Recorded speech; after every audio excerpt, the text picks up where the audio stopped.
안녕하세요. 비가 추적추적 내리는 날 컴퓨터 앞에 앉아서 음악을 들으며 사연을 쓰는 40대 여자입니다.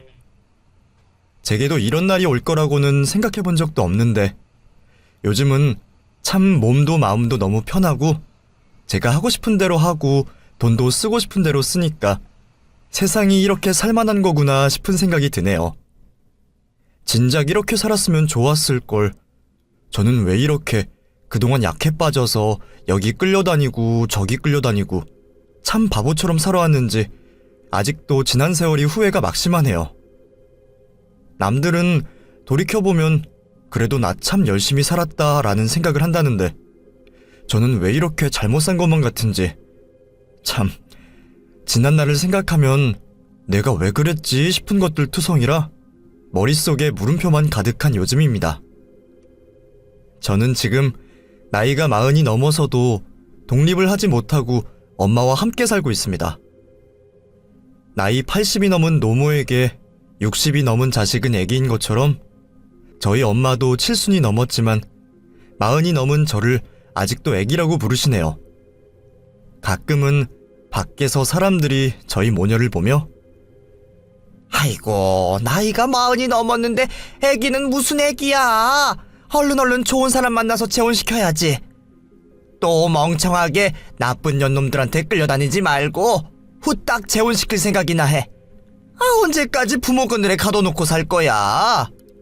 하면서 저희 모녀를 놀리기도 하지만 꽤 오랜 시간 저희 두 사람 같이 살아보니 엄마랑 같이 사는 게 생각보다 불편하거나 이상하다는 생각이 들진 않더라고요. 제가 엄마랑 같이 산 지 3년 정도 됐는데 이전엔 저도 남편이 있었고 시댁이 있었습니다. 물론 지금이야 전부 안 좋게 헤어졌지만 가끔은 남들이 봤을 때 평범하던 그때가 그립기도 하고 생각나기도 합니다. 남편은 참 좋은 사람이었습니다. 정말 남편 하나 보고 결혼했다고 해도 이상하지 않을 만큼 좋은 사람이었죠. 주변에서 처음에 제가 결혼을 한다고 할 땐 미쳤다, 미쳤어. 저런 집안이랑 결혼을 한다고? 야, 정신 차려. 너 결혼은 현실이야.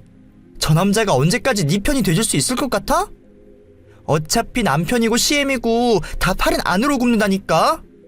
분명 나중에 내 말을 되새기는 날이 올 거야. 애초부터 이 결혼 안 했으면 좋겠지만 사람이 뭐 옆에서 떠든다고 들리긴 하겠니? 지금이야 부처님 하나님이 와서 막아도 결혼하겠지. 네 미래가 암담해 하고 말했지만 그땐 정말 몰랐습니다. 이 사람이 정말 평생 제 편일 줄 알았고 저만 사랑해줄 거라 생각했는데 사랑은 영원하지 않다는 말이 있듯 피 한 방울 안 섞인 저보다는 아무래도 가족이 항상 우선이라는 생각이 들었습니다. 결혼 전에도 이런 조짐들이 있었는데 그때는 왜 그걸 몰랐는지 지금 생각하면 제가 참 바보 같네요. 저와 전 남편이 연애를 할 때 제게 한 말이 있었습니다. 나는 어릴 때 아빠가 일찍 돌아가셔서 내가 엄마한텐 남편이자 아들이야. 우리 집에 자식이라곤 나 한 명이고 엄마가 의지할 사람은 나밖에 없으니까.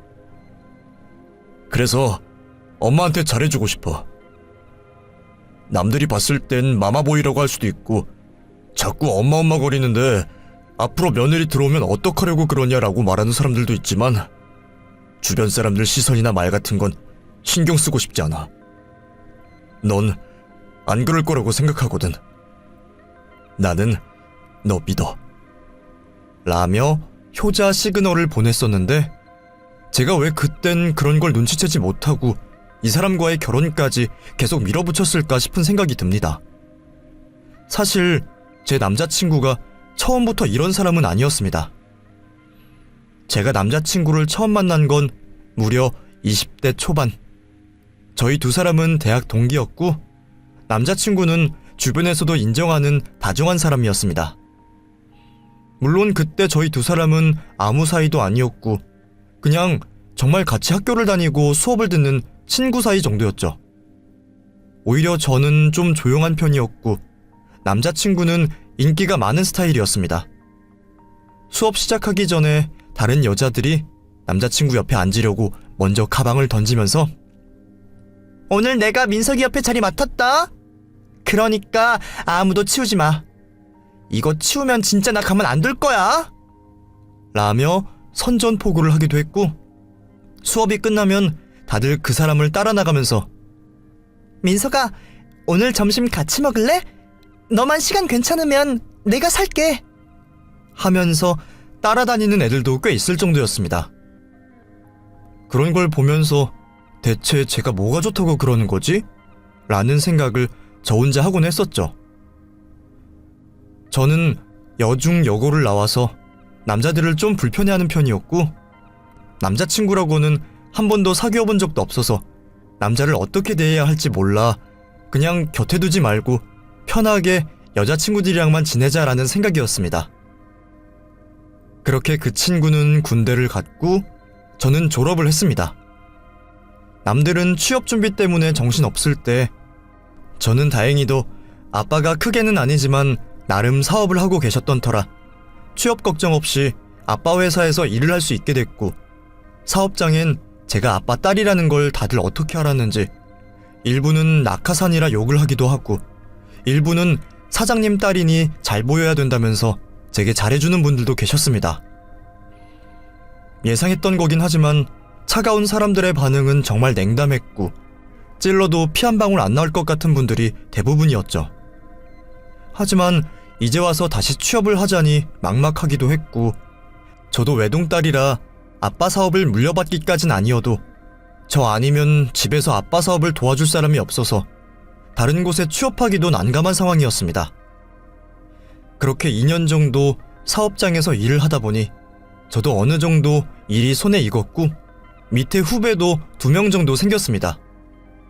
막상 후배들에게 일을 가르쳐보니 제가 얼마나 신입 때 우물한 개구리였는지 새삼 느껴지더라고요. 저희 회사가 작은 회사도 아니고 일을 하다 보니 어떤 부분에서 인력이 부족한지 바로 피부로 와닿았던 저는 아빠에게 신입사원을 올해 한 번 더 채용하자고 말씀드렸고 그렇게 면접이 진행됐습니다. 물론 저는 경력이 별로 없던지라 면접관으로 참석하진 않았지만 저희 부서에 신입이 또 한 명 들어온다는 생각에 어떤 사람이 올까 기대됐던 건 사실이었죠.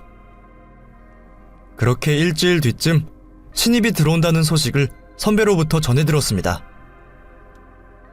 내가 슬쩍 봤는데 애가 괜찮더라. 키도 크고 똑부러지게 생겼어. 아, 보니까 너랑 같은 학교던데? 나이가 동갑이니까 뭐 학과나 동아리에서 만나지 않았을까? 학생이 많아서 모르려나? 라고 말을 한 그때 저는 들어오는 신입사원을 보고 제 눈을 의심했습니다. 민석아, 네가 어떻게 여길... 네가 우리 팀 신입이야? 너 여기 다녀?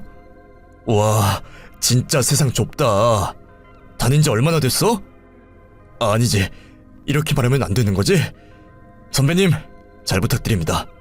A팀 신입사원 김민석입니다. 하면서 꾸벅 인사를 하더라고요. 저희 팀 신입으로 들어온 사람은 다름 아닌 저희과 인기남 민석이었습니다. 졸업을 하고 한 번도 연락한 적이 없었고 저와는 교류가 하나도 없어서 거의 남이나 마찬가지였는데 얘를 여기서 만나니까 또 반갑고 신기하기도 하더라고요. 그래도 모르는 사람보다 아는 사람이 오니 마음이 조금 더 갔고 그 친구도 저한테 많이 의지하는 느낌이었습니다. 일이 전부 끝났는데도 저는 그 친구를 신경 써주느라 퇴근도 못하고 일을 알려줬고 일머리가 있는지 금방금방 따라오는 걸 보니 뿌듯하기도 했죠. 그날도 밤 10시쯤 됐을 무렵 민석이가 먼저 선배, 우리 같이 맥주나 한잔하러 갈까? 맨날 일 알려주는데 내가 한 번은 대접해야겠지 싶었어. 오, 웬일이야? 첫 월급 받더니 돈 좀 쓰고 싶은가 봐? 여기 회사 앞에 괜찮은 맥주집 있어. 거기로 가자. 회사 사람들도 거기 좋아해. 아마 지금도 가면 회식하고 있을걸? 하고 짐을 챙겼더니 그럼 다른 데로 가자. 회사 사람들 없는 곳으로. 사람 많은 거 딱 질색이거든. 하고 저를 다른 동네로 데리고 가더라고요. 손님도 없고 꽤 조용한 일본식 술집이었고 저희 둘은 그곳에서 이런저런 얘기를 나눴습니다. 회사 얘기, 대학 시절 동기들 얘기, 전 연애 얘기, 그리고 부모님 얘기 등등 두어 달을 같이 일하면서 조금 가까워진 듯 했지만 그 친구에 대해 이렇게 속속들이 알게 된 게 처음이라 신기하기도 했습니다. 특히나 대학 시절 몰랐던 연애 얘기는 정말 흥미로웠습니다. 근데 넌 여자친구 많은 편 아니었어? 인기도 많았고 너 좋다는 애도 많았잖아. 내 주변에 너 좋아해서 일부러 일찍 나와 네 옆에 앉겠다면서 여자애들끼리 순번정하고 네가 고개라도 돌리면 자기를 쳐다봤다는 둥 아니라는 둥 하면서 난리였어. 솔직히 너도 네가 인기 많은 거 알고 있었지? 몰랐다면 거짓말이지.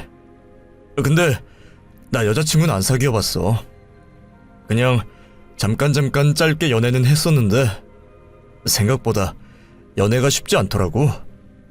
뭐랄까 좀 귀찮다고 해야 하나? 처음엔 날 좋다고 하니까 연애나 해보자 하고 시작했는데 내 마음이 안 가니까 그 사람한테도 못할 짓인 것 같다는 생각이 들어서 금방 헤어졌어. 그래서 나 군대 가서 진짜 생각 많이 했는데 내 마음이 가는 연애를 하고 싶어. 내가 좋아하는 사람이랑 제대로 된 연애를 해보고 싶어. 라고 말하면서 제 눈을 빤히 쳐다보더라고요. 그때 그 분위기, 그리고 그때 그 눈빛. 제가 도끼병이라고 순간 착각하긴 했지만 용기 내서 제가 먼저 물어봤습니다. 혹시 너 나 좋아하는 건 아니지? 야, 설마 난 아니지? 우리는 엄연히 회사 선후배고 난 아직 너한테 그렇게까지 마음은 없는데, 그리고 혹시나 우리가 지금 사귀게 되는 거면 사내 연애잖아. 난 안 돼. 너도 알겠지만 여기는 우리 아빠 회사고. 하며 주절주절 그 친구 앞에서 떠드는데 갑자기 제 입에 입을 맞추더라고요. 저는 너무 놀라 딸꾹질이 나왔고 그 친구는 저를 귀엽다는 듯 바라보며 그럼 우리 오늘부터 사귀는 거다. 물리기 없는 거야? 라며 제게 적극적으로 대시했습니다.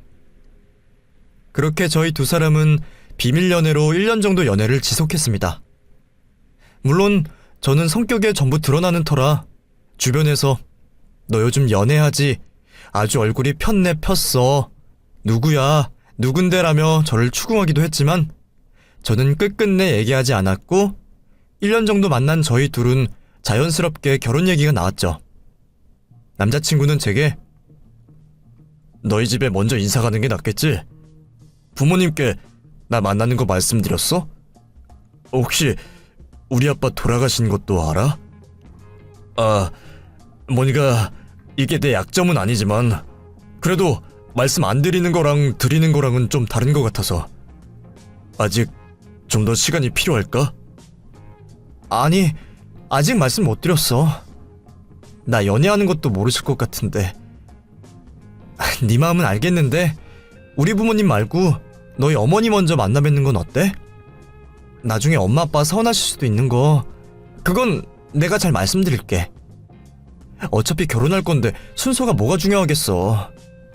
너희 어머니 먼저 만나 뵙고 인사드리자. 라며 제가 먼저 남자친구 집에 인사를 가기로 했죠. 그렇게 처음 남자친구 집에 찾아간 그날 저는 양손에 꽃바구니와 한우를 들고 집 앞까지 지하철을 타고 갔습니다. 가기 전부터 진을 뺐지만 남자친구는 차가 없었고 택시를 타고 가겠다고 했더니 미쳤다 미쳤어. 무슨 택시야. 너네 집부터 우리 집까지 택시 타면 5만 원도 넘게 나와. 그냥 지하철 타.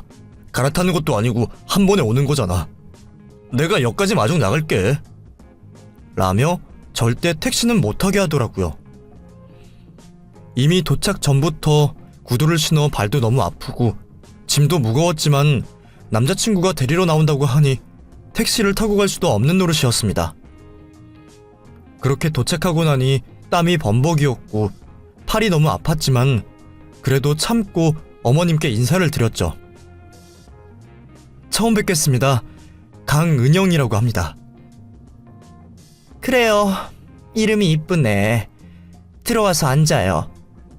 라고 말을 하시면서 저를 아래 위로 쭉 훑어보시는데 솔직히 기분이 좋진 않더라고요. 어머님은 밥은 좀 그렇고 커피나 한잔 하자면서 커피 한 잔이랑 주전부리들을 내오셨습니다. 어제 내가 집에서 부친 전이야. 어제 우리 집 제사였거든. 그래서 전이 좀 남았는데 나랑 아들 둘만 사니까 아무리 먹어도 음식이 줄질 않아. 그래도 입이 하나 늘면 버리는 음식은 없겠다. 그치 아들? 좀 먹어봐요. 내가 이래봬도 손맛이 좋아. 전 하나는 끝장나게 잘 부치거든. 혹시 음식 좀 할 줄 알아? 집에 제사 치네? 설마 부침개 하나도 못 부치는 건 아니지? 나는 그런 며느리는 싫어. 우리 집은 제사가 중요해서 매달 꼭 한 번씩 제사를 지내니까 그렇게 알고 있어. 다른 집들은 뭐 제사를 없앤다 뭐다 하는데 난 그건 좀 아닌 것 같아. 우리가 이렇게 잘 사는 게 누구 덕이겠어? 조상님이 잘 봐줘서 그런 거잖아. 그러니까 결혼하기 전에 전 부친 적 없으면 부침개 부치는 것부터 꼭 배우고 왔으면 좋겠어. 아, 나도 이제 나이가 먹으니까 제사 준비하는 것도 힘들고 며느리가 들어오면 일 좀 줘야지 하고 얘기하시는데 등골이 오싹하더라고요. 저희 집은 기독교라 제사 같은 걸 지내본 적도 없고 부침개는 가끔 반찬으로 사 먹어나 봤지 부쳐본 적도 없거든요. 그렇게 저는 아무 대답도 못하고 어머님과의 만남을 마쳤고 밖으로 나오자마자 난 제사 같은 거 지내본 적 없어. 어머님이 제사 지낸다는 말 왜 안 했어? 하고 남자친구한테 따졌죠. 걱정하지 마. 한 달에 한 번 제사 지낸다고 하는데 그것도 많이 줄인 거고 앞으로도 내가 계속 줄여나갈 거야. 나도 우리 엄마 고생하는 거 싫고 너 고생하는 것도 싫어. 그건 나 믿어. 시간이 좀 걸릴 수도 있겠지만 내가 우선 반으로 줄이고 그 다음에 또 줄여서 전부 합동으로 만들어 놓을게.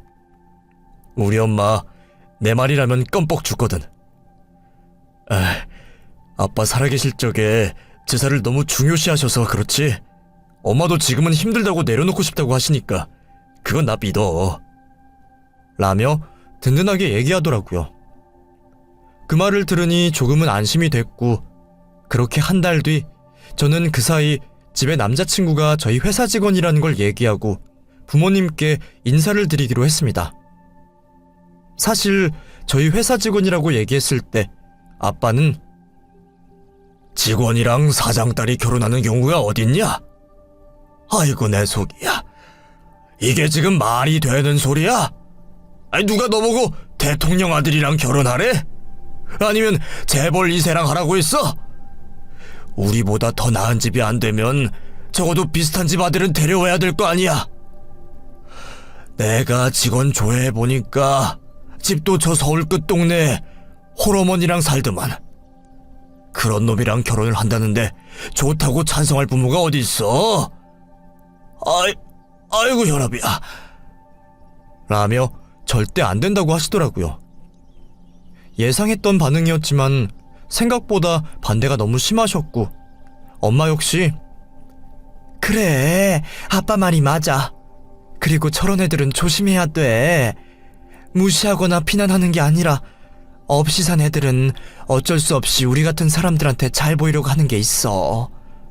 뭐 그게 꼭 돈 때문은 아니더라도 그냥 본능적으로 빌붙는다고 해야 되나.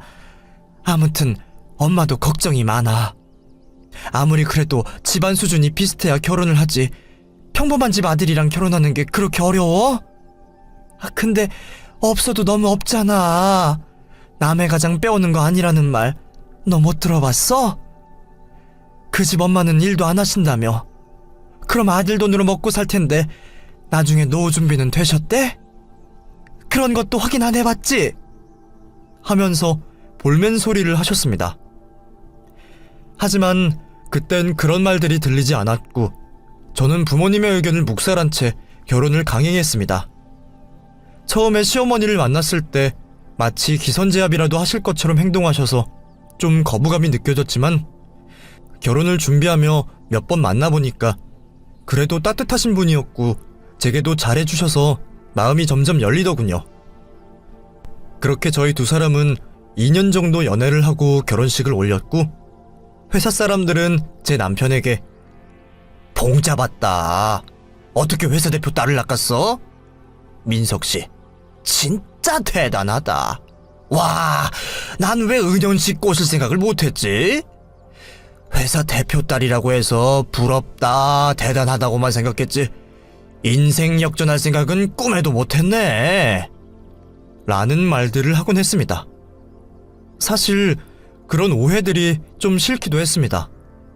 제가 회사 대표 딸이라 남편이 저를 꼬셨다, 돈 때문에 결혼한다, 이런 말들은 저희 두 사람에게도 스트레스였고 아빠는 제가 이 사람과 결혼을 하게 되면 절대 사위에게 재산을 한 푼도 물려줄 수 없다면서 못을 박았던 터라 사람들은 속사정도 모르고 그런 말들을 하는 게 원망스럽기도 했었죠.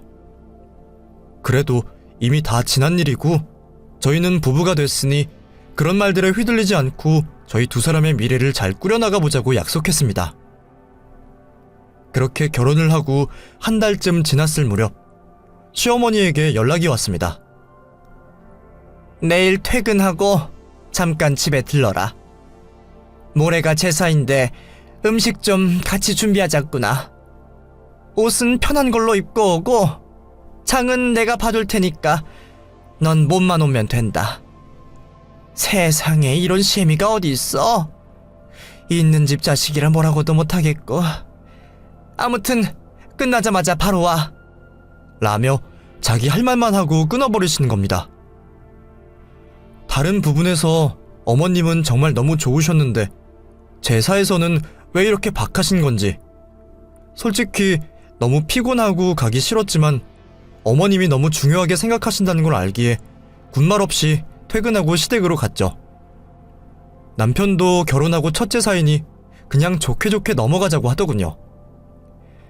그렇게 저녁 6시 30분에 시댁에 도착해서 새벽 2시까지 어머님과 같이 음식을 했습니다. 남편은 처음에는 옆에서 도와주는 척을 하다가 나중엔 도와주기는커녕 기껏 만든 전을 집어먹기만 하더라고요.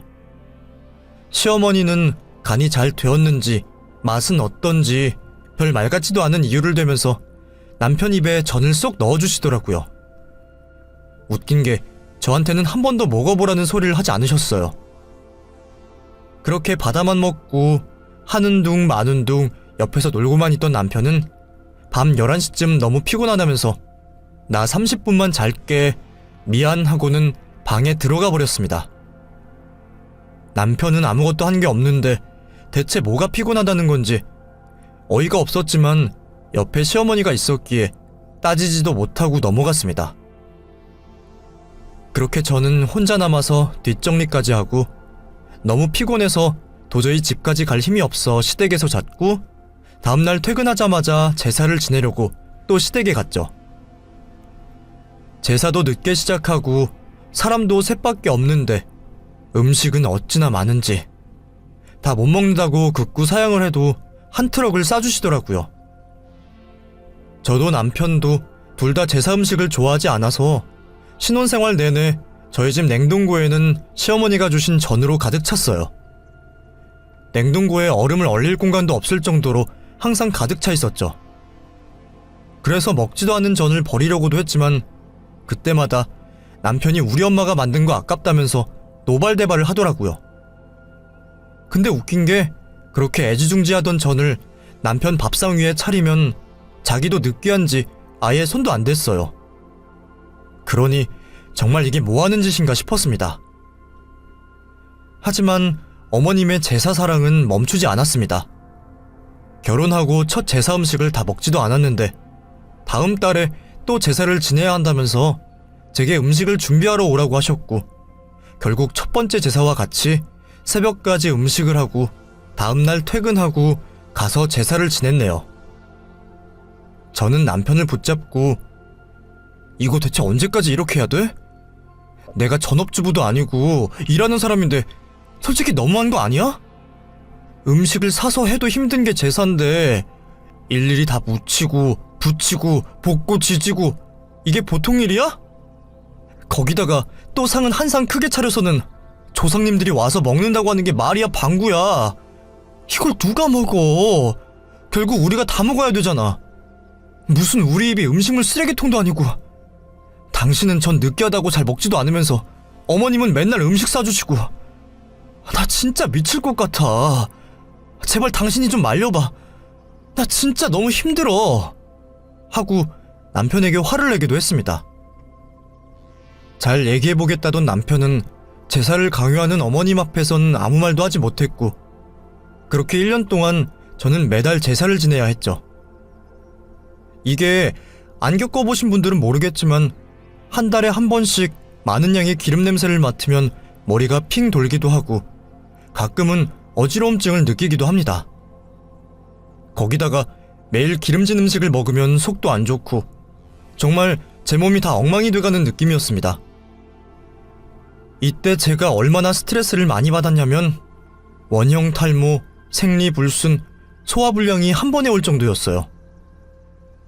한 달에 고작 이틀인데 뭐가 그렇게 힘드냐라고 생각하시는 분들도 있겠지만 이게 막상 해보니 진짜 쉬운 일이 아니더라고요. 그렇게 남편에게 잔소리도 하고 친정에 가서 퉁퉁 부은 손을 내밀며 투정도 부려보고 정말 할 수 있는 건 다 해봤지만 시어머니는 끄떡도 않으셨습니다. 그놈의 제사가 뭐라고, 이미 다 죽은 사람들한테 밥상 차려줘서 뭐하냐고 남편이 소리도 질러봤지만 달라지는 건 없었습니다. 그 사이 회사에 흉흉한 소문이 돌기 시작했습니다. 은영씨, 혹시 사장님 건강 괜찮은지 확인해봤어? 얼마 전 외근 나가셨는데 2번이나 쓰러지셨대. 응급실까지 가셨다는데 은영씨는 모르는 것 같아서. 알았으면 여기서 이렇게 있는 게 아니라 병원에 가지 않았을까? 아님 사장님이 은영씨한테 말하지 말라고 했나? 아니면 혹시 알면서도 태어난 척 하는 거야? 라는 말을 하더라고요. 저는 너무 놀랬습니다. 평소 고혈압과 당뇨가 있긴 하셨지만 쓰러졌다는 얘기는 처음이었고 평소 운동도 좋아하시고 식단 관리도 철저하신 편이었거든요. 저는 바로 엄마에게 전화를 걸어서 엄마, 아빠 쓰러졌다는 거 진짜야? 나한테 왜 말 안 했어? 회사에 소문 다 났는데 내가 뭐가 돼? 왜 말 안 했어? 라며 소리를 쳤죠. 별거 아니야. 갑자기 혈압이 확 오르기도 했고 아빠가 지병이 있잖아. 그래서 그런 거야. 걱정할 정도 아니래. 아빠도 더 유의하고 있으니까 너도 너무 신경 쓰지 마. 괜히 아빠 걱정하기 티내지 말고.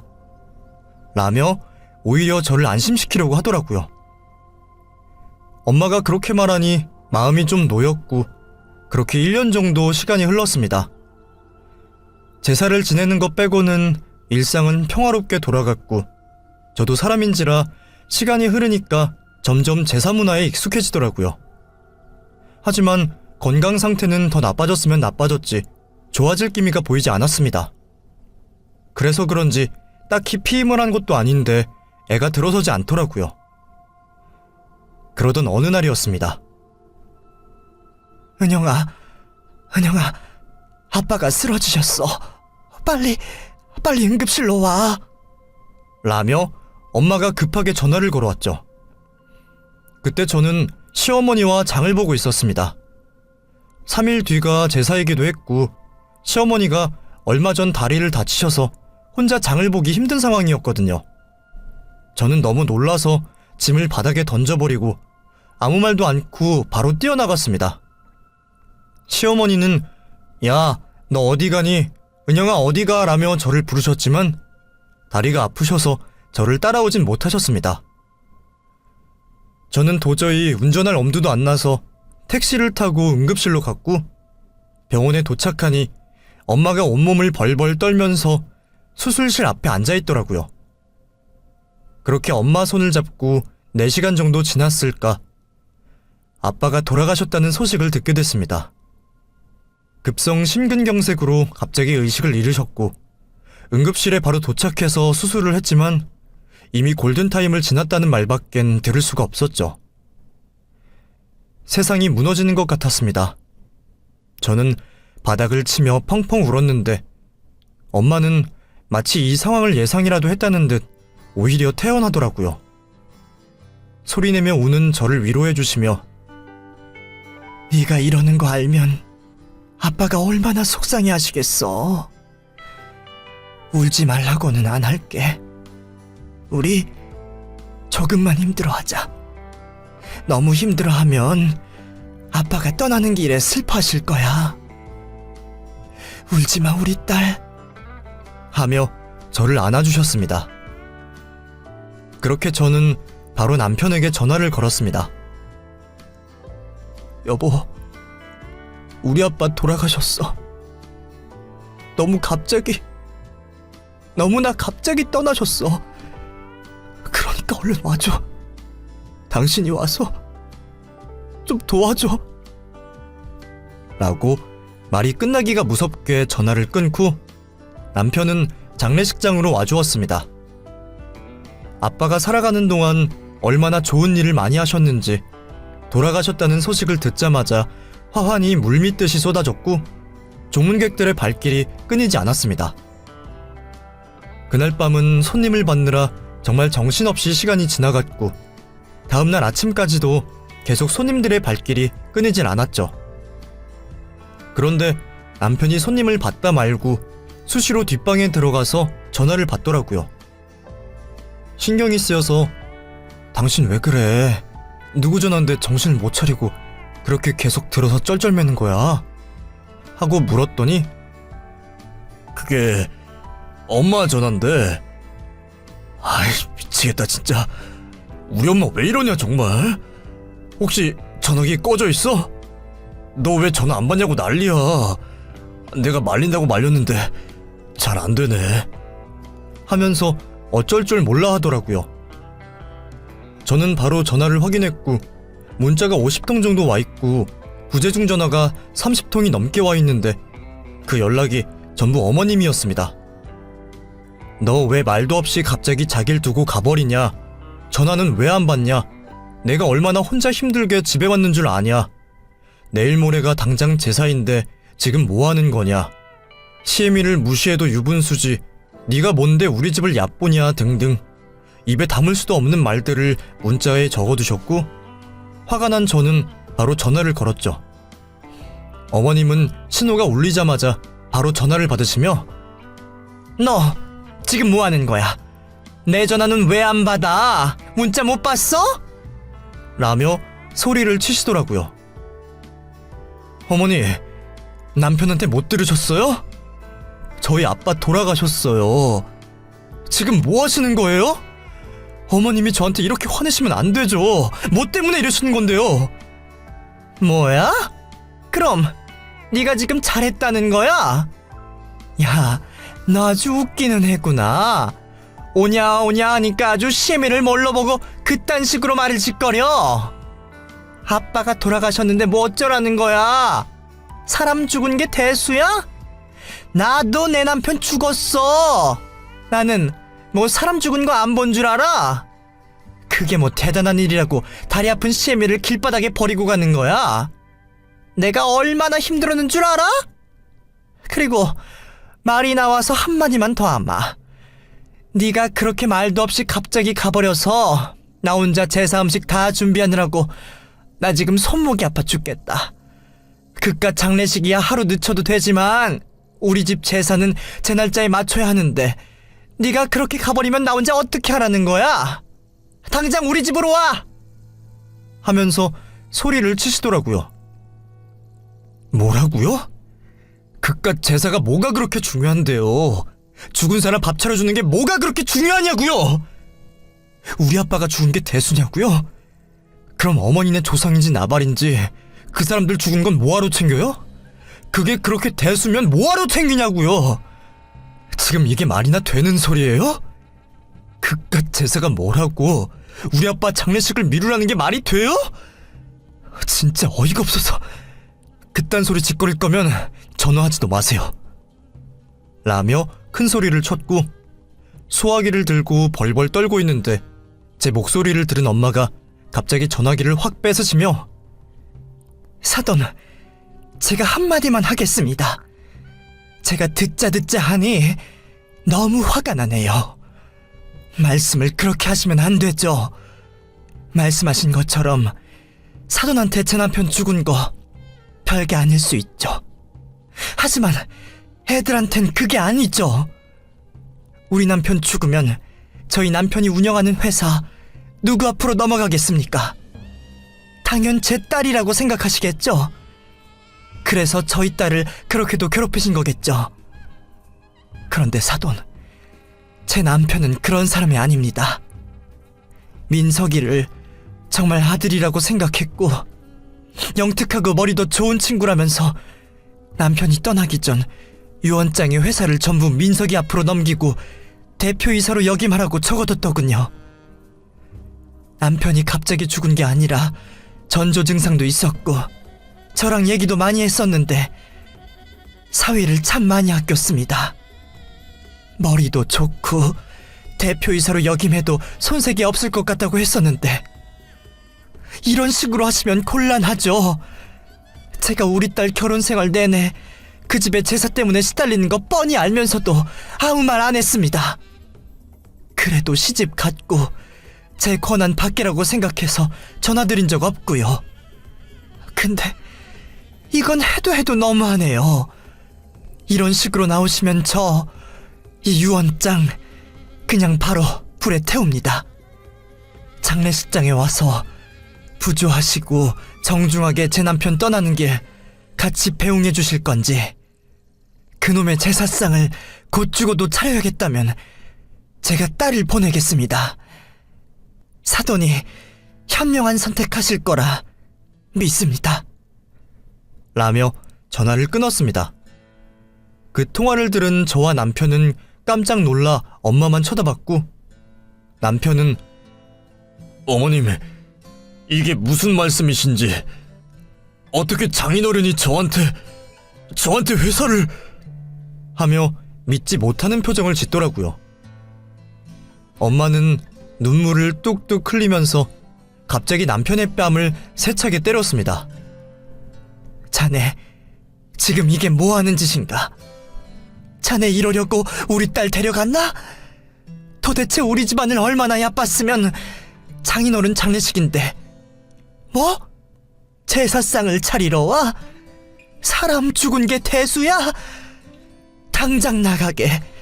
난 자네를 더 이상 우리 집안 식구로 받아들일 수 없으니까 당장 나가! 라며 소리를 질렀습니다. 그 모습을 보며 저도 눈물을 뚝뚝 흘렸습니다. 그리고 30분 뒤 시어머니가 장례식장에 도착하셨습니다. 허리를 굽신거리며 아이고 사돈, 미안합니다. 제가 너무 늦었죠. 제가 알면서도 모른 척한 게 아니라 저희 집이 내일 제사라 한참 음식하느라고 시간 가는 줄 몰랐어요. 혹시나 오해하지 마시고 제 마음은 그런 게 아니니까. 라면서 벌벌 기더라고요. 그 모습을 보니 너무 기가 막히고 코가 막혔습니다. 회사를 물려준다던 그 한마디에 그 중요하다던 재산은 전부 팽개치고 아빠 장례식장으로 달려온 가짜는 모습에 진짜 코웃음이 나더라고요. 저는 너무 화가 나서 어머니, 됐고요. 가세요. 어차피 진심으로 애도할 마음도 없으신 거 아니에요? 어머니가 죽고 못 사는 아들 데리고 가서 좋아하는 제사나 실컷 지내세요. 라며 시어머니를 밖으로 밀쳐냈습니다. 어머님은 그런 게 아니야. 얘는 지금 무슨 소리 하는 거야. 재산은 무슨 재산이? 내가 바깥 사돈 기일까지 챙길 수도 있어. 그러니까 그런 말 하지 말고 내 말 좀 들어봐. 라며 저한테 쩔쩔 매는데 정말 꼴사납더라고요. 그래도 남편은 양심은 있는 건지 아빠 장례식 마칠 때까지 빈소를 지켜줬고, 엄마는 시어머니의 조문을 받지 않겠다며 장례식장에서 쫓아냈습니다. 아빠를 잘 보내드리고 나서 엄마와 얘기를 하는데, 엄마도 자기가 저질러 놓고도 기가 막혔는지 내가 그때 무슨 용기가 나서 그렇게 말했나 몰라. 너무 갑작스럽게 남편이 죽은 것도 당황스러운데 유언장이 어디 있겠어. 근데 난 대충은 짐작하고 있었어. 저런 사람들 돈이라면 아주 사족을 못 써. 딱 봐도 자기들이 부족하고 모자라니까 이상한 데서 열등감 느껴서 너 괴롭힌 거 내가 모를 줄 알았지? 어쨌든 나도 허락한 결혼이고 너네 둘이 좋다고 해서 그동안은 참고 살았는데 저 여자가 제사고 어쩌고 하는 순간 갑자기 확 돌아서 나도 모르게 그렇게 말했지 뭐니? 사실 아빠가 많이 속상했었어. 귀한 딸 시집 보내고 나서 고생시키는 것 같다고. 그러면서 민석이 욕을 참 많이 했어. 근데 이렇게 먼저 가버릴 줄 누가 알았겠어. 하고는 눈물을 훔치며 말씀하시더라고요. 그때 제가 정신이 번쩍 들었나 봅니다. 비록 아빠가 돌아가셨지만 이런 결혼 생활을 유지하는 건 무의미하다는 생각이 들었고, 저는 아빠가 돌아가신 뒤 남편과 이혼을 결심했습니다. 남편과 시어머니는 제가 마음이 돌아선 줄도 모르고 저희 아버지가 진짜 회사를 물려줄 줄 알고 기대하더라고요. 장례식 후 이것저것 아버지의 유품을 정리하는 동안 슬쩍슬쩍 저를 떠보았어요. 자기야, 정말 장인어른이 나한테 회사 물려주신 거 맞아? 그럼 언제부터 내가 대표이사 되는 거야? 뭐? 지금 이 상황에서 그 자리가 그렇게 탐나? 아니, 그게 아니고 직원들이 다들 궁금해하니까 그렇지. 나는 당연히 자기가 대표이사 되는 게 마음도 편하고 속도 편하지만 또 사업이라는 게 아무래도 남자가 필요한 부분이 있잖아. 걱정하지 마. 이 회사 주인은 당신이니까 그냥 내가 얼굴마담 격으로 대표이사 할게. 참, 어찌나 뻔뻔한지 정말 웃기지도 않았어요. 제가 속으로 헤어질 생각을 하는지는 꿈에도 모른 채 허황된 꿈에 부풀어 있더라고요. 그 모습을 보니 정이 확 떨어지는 게 정말 부모님 말처럼 저를 봉으로 생각하고 한몫 챙기려는 게 느껴지더라고요. 시어머니 역시 남편과 비슷한 생각을 하고 계시더라고요. 그 전에는 한 번도 보여주지 못한 다정한 모습으로 저를 대해주시는데 딱 봐도 자기 아들 대표이사 자리에 앉히려고 하는 게 보였어요. 아마 나중에 남편이 진짜 회사를 물려받으면 또 180도 확 태도가 변하겠죠. 이미 받을 거 다 받았으니 또 그전처럼 제사 핑계로 시집살이 시키고 저를 힘들게 할 게 불보듯 뻔했어요. 그러니 저는 더 이상 부부의 연을 이어나갈 생각이 없었죠. 지금 생각해보면 저는 너무 순진했던 것 같아요. 정말 남편이 저를 사랑한다고 생각했고 사랑 하나만 있으면 모든 것을 극복하고 행복한 결혼 생활을 할 수 있을 거라고 착각했죠.